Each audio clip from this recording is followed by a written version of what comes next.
Hello, uglies! I promised you a ranking of all the Dragula seasons, and here it is.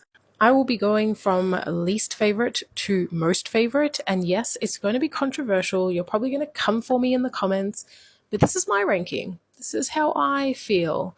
So, just be kind. Let's get right into it. In last place, we have Dragula Season 3. Yes. Unfortunately, this season is very forgettable. I think the main highlight of this season is the fact that a drag king won, and not just a drag king, but the best drag king known to man, Landon Cider. There was a real lack of chemistry between the cast in this season, and a lot of the drama became very irritating and tiresome, specifically between Dahlia Black, Madeline Hatter, and Hollow Eve. Some people felt like Eva Destruction was trying to produce everything, and Landon Cider's win was very predictable. Not only that, the editing of the floor shows is downright horrible. It is really hard to see some of the contestants in the floor show. It goes way too fast. I feel like they really did this cast a disservice. No shade to anybody on this cast. I just don't think that this is the best season of Dragula. It also came right after season 2, which is very beloved by the fandom. But I love Yovska, always and forever. So my second least favorite season is season 1.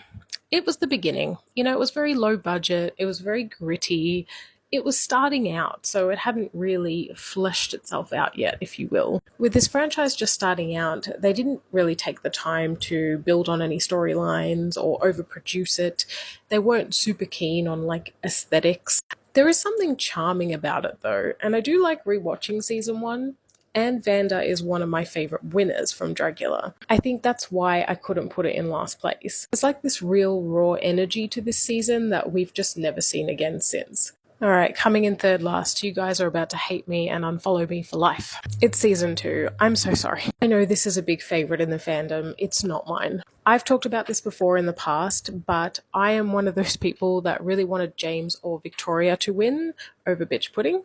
I can respect and appreciate how amazing Bitch is now, but back in the day, I was really disappointed. I'm also going to say this without naming names. There are some people in this cast that I did not like. They rubbed me the wrong way, and the drama was just a lot.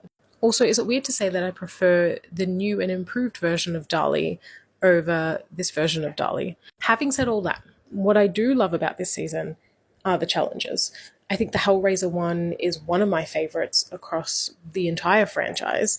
I also really like when they went to the desert at the end, sort of that post-apocalyptic challenge. And the final floor show is really good. I mean, I can really appreciate now looking back that Bitch's filth segment is downright disgusting and nauseating. The second season wasn't afraid to push boundaries and take risks, and I think that's part of its charm. But it's not one that I love to revisit, unfortunately. Okay, then we have season 5, which aired last year. So this season introduced the rotating platform that they used during the floor shows. And whilst I like that addition, I missed the theatrical, dramatic floor shows that we got in, say, Titans and season 4. What I will say this season did very well with is the casting. We had multiple drag kings, we had multiple trans queens of color, including our winner, who is Chinese and trans. Amazing. Love the representation. I guess one of its main issues was its predictability, though. We knew that Neo was going to win from the beginning. In fact, by the end, Neo really was the only viable option to win. The fandom did not like Throb Zombie's personality. Orgotic was accused of using the same materials over and over and over, and people said that Blackberry wasn't giving enough edge or filth, she was more glamour. With Neo embodying all 3 tenets of Dragula, it just made sense that she won. Overall, I just put this season in the middle. So now we're getting to my top 3. And at third place, we have Dragula Titans. Now this was a moment because it was the first of its name, and hopefully we get Titans 2 next year. I mean, they certainly hinted at it in the finale of 666. What I love about Titans is that the majority of my favorites returned.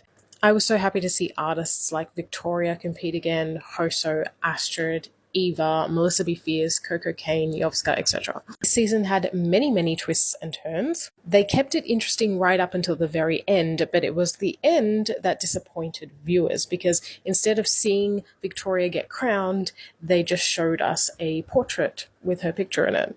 It was very anticlimactic. I think that was the biggest downfall of Titans, alongside the rather tiresome love triangle between Abora, Hoso, and Astrid. Apart from that, though, it fired on all cylinders with some gag-worthy floor show performances and some really fun fright feats. The drama was fun too. This is such a re-watchable season for me. I have watched this a couple of times now and I always have a good time with it, and that's why it made third place. So in second place, we have Dragula 666. Now, maybe it's recency bias, but this was something really special. And I truly attribute that to the cast, because normally with a cast, I can take or leave one or two cast members. But in this one, I loved all of them. We had the return of Majesty, we had Yuri compete, which was really special for me. There was an uncensored feeling to this season that I think we've missed from the past few seasons. The cast weren't afraid to say what was on their mind without fear of the fandom attacking them later. They also brought a level of filth like never before. It has been so long since we've seen filth done in this way, especially from the winner, Asia Consent. This stage of the show's success, we also got a stellar lineup of guest judges. We had big names like Jennifer Tilly, Mike Flanagan, David Dastmalchian, Violet Chachki, to name a few. The concepts for the floor shows were unique, the fright feats were disgusting, and the extermination challenges positively terrifying. I also feel like this was the strongest top 3 that we've had in a very, very long time. If I had to name an issue, some of the storylines didn't go anywhere. The whole alliance thing didn't really mean much, especially because when the Boulets want you to go, you're gone. But overall, it was solid. So I think you guys have figured out by now what my favorite season of Dragula is. Can't hide it any longer. Yes, it's season 4. I have yet to watch a Dragula season that I love more than season 4. To me, season 4 was Dragula at its peak. At this stage of the franchise, the monsters were indoctrinated into a new and improved haunted house with a revamped lab that we see today. Resurrection had just ended, and with it, the return of 2 familiar faces, Saint and the eventual winner, Dali. Now, I didn't include Resurrection in any of this because it's not a season, it's just a special. Little did we know we would be introduced to some of the heaviest hitters that Dragula has ever seen, like Hoso, Sigourney Beaver, La Zavaleta, Coco Kane, Astrid Aurelia, to name a few. With strong personalities came epic drama. Never again will we have a cauldron fight like that one. I was talking. Floor shows created some of the most gag-worthy and jaw-dropping moments of the season. It felt like the 4th installment was completely removed from the first 3, and sort of for the better. I feel like the 4th season demanded that people take this franchise seriously, and people took notice. It is my most rewatched season of Dragula, and if you can only watch one season, I recommend it be this one. Guys, let me know what you thought of my ranking. I'm sure I'm going to be burnt at the stake for it. Let me know how you would rank all of these seasons. I'd love to know, and I will be back very soon with another video.